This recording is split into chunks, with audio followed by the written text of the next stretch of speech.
Assalamualaikum warahmatullahi wabarakatuh. Ya, ini ruangan kerja di belakang atau di samping rumah. Ya, biasa dipakai untuk olahraga, sepeda statis, kemudian ada kolam. Tuh bening sekali, ya. Ikannya tuh ada ikan, rata-rata adalah ikan mujair, sudah cukup besar, ya. Airnya sedikit saja biar nampak bening. Ada saringannya juga, jadi kalau kita sedang olahraga sepeda statis, pemandangannya langsung di depannya adalah kolam, ya. Ini sudah lumayan besar-besar ikan mujair, ya. Tuh, mujair. Iya, oke. Ini dia ikan mujair. Ini beli dari kecil-kecil, bahkan ada juga yang beranak langsung dari sini dan sudah mulai besar anaknya. Tuh, yang kecil-kecil itu adalah anaknya nih. Nah, itu adalah anaknya. Nah, tuh. Ada beberapa anak gurami.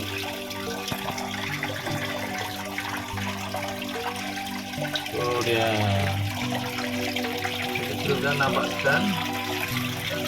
Itu adalah anakan gurami mujair. Ya, induknya yang betul-betul ya, menetas di sini. Ini sekarang sudah mulai agak besar. Tuh. Oke. Nah, ini di kolam ini juga ada ikan, bukan mujair saja ya, tetapi ada juga ikan gurami. Tapi guraminya gurami bule. Ya, coba kita lihat ikan gurami bule. Nah, itu dia. Nah, nampak tuh. Coba kita pegang ikan gurami bule. Ya, ternyata dia mau dia. Mungkin karena sudah akrab dengan saya, karena setiap hari memberinya makan. Itu dia, ya. Ini adalah ikan gurami bule, ya, putih kemerah-merahan. Oke, ikan gurami, ya. Silahkan berenang lagi. Oke. Berenang lagi, silahkan sembunyi, balik lagi. Oke. Kemudian di sebelah kolam yang berukuran sekitar 2x1, ya. Di sebelah sini juga ada ikan gurami yang lumayan besar, ya. Entah berapa kilo kalau ditimbang. Kita akan coba perlihatkan, ya. Ini sengaja kita kasih atasnya penghalang, ya, karena jika tidak dikasih kawat seperti ini, biasanya dia akan loncat, ya.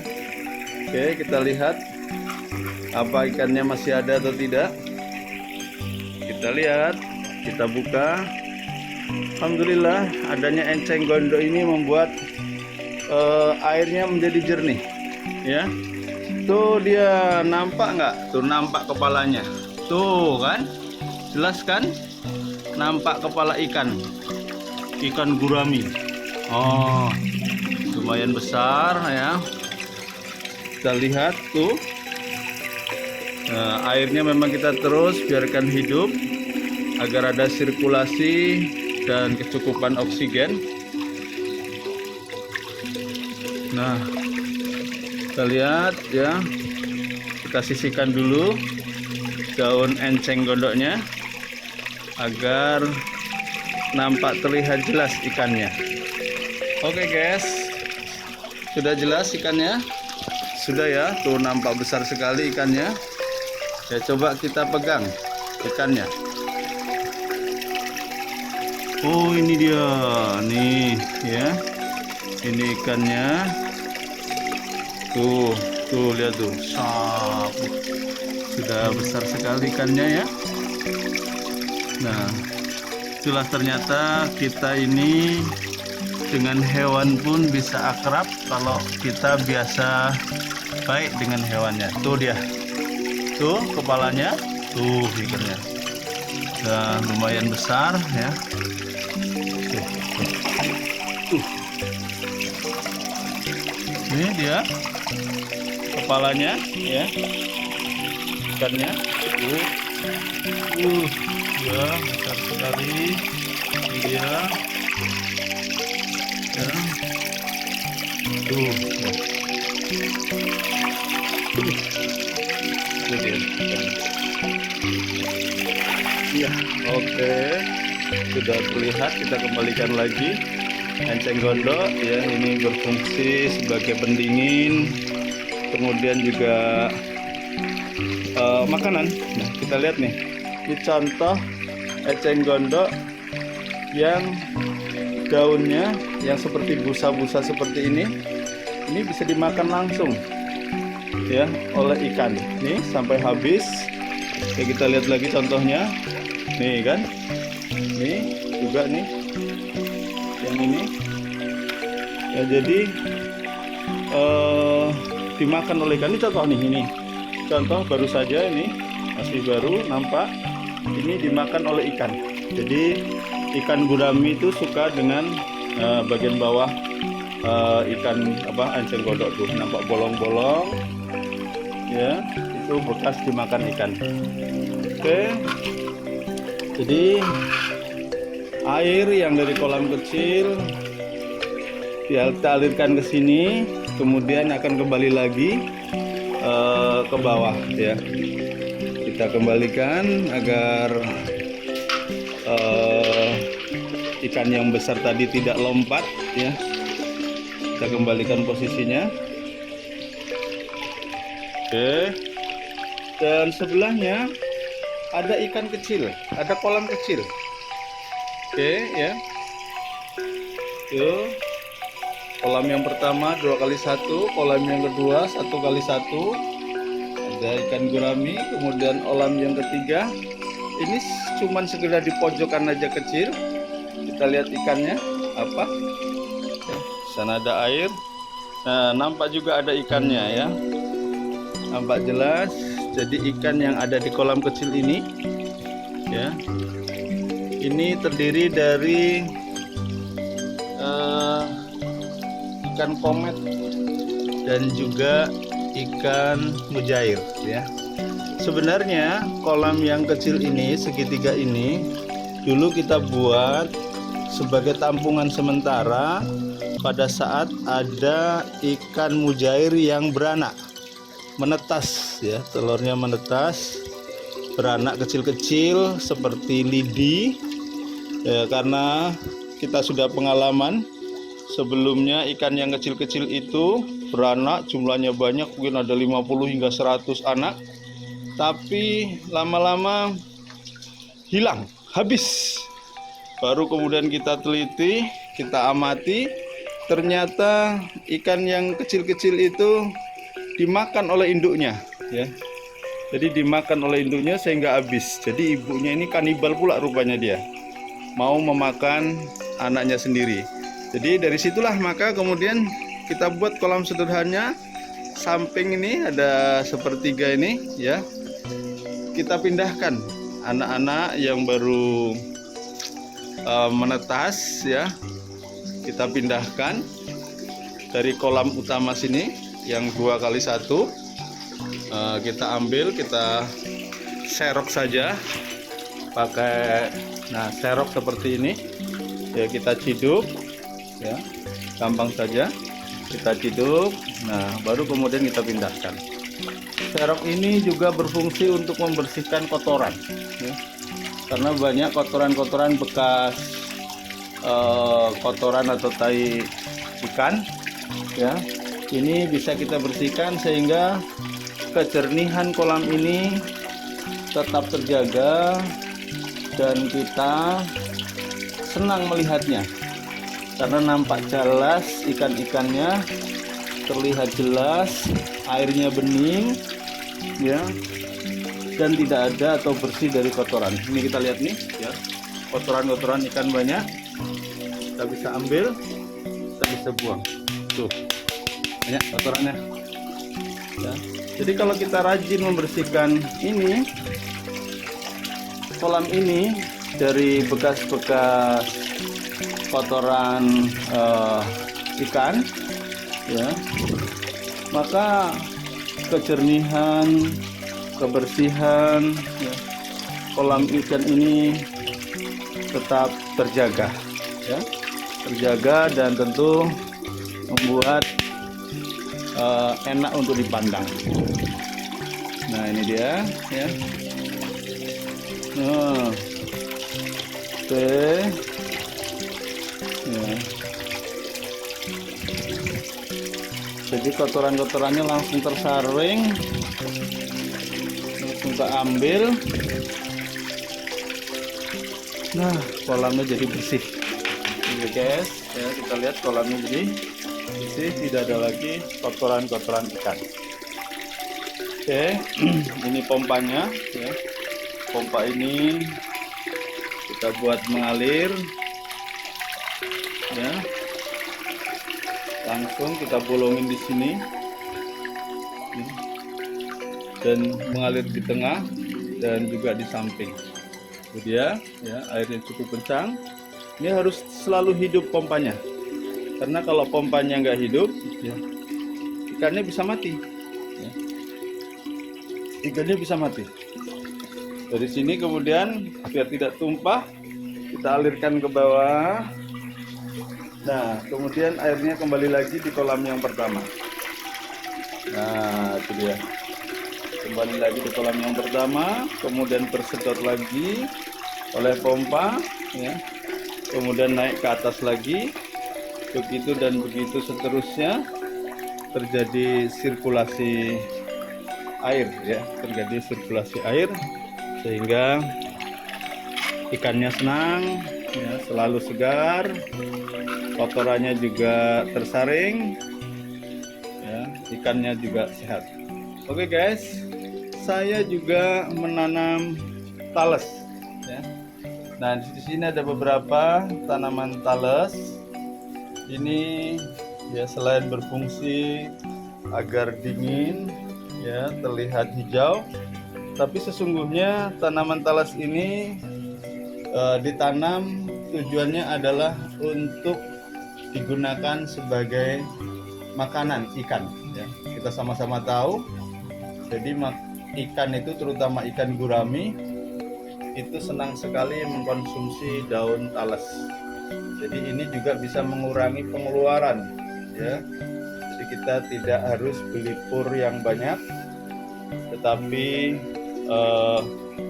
ada tanaman yang kita tanam khusus untuk suplai makanan ikan. Oke guys, nah sebelah sini ada satu kolam lagi ya. Kolam ini cukup dalam ya, cukup dalam, ada sekitar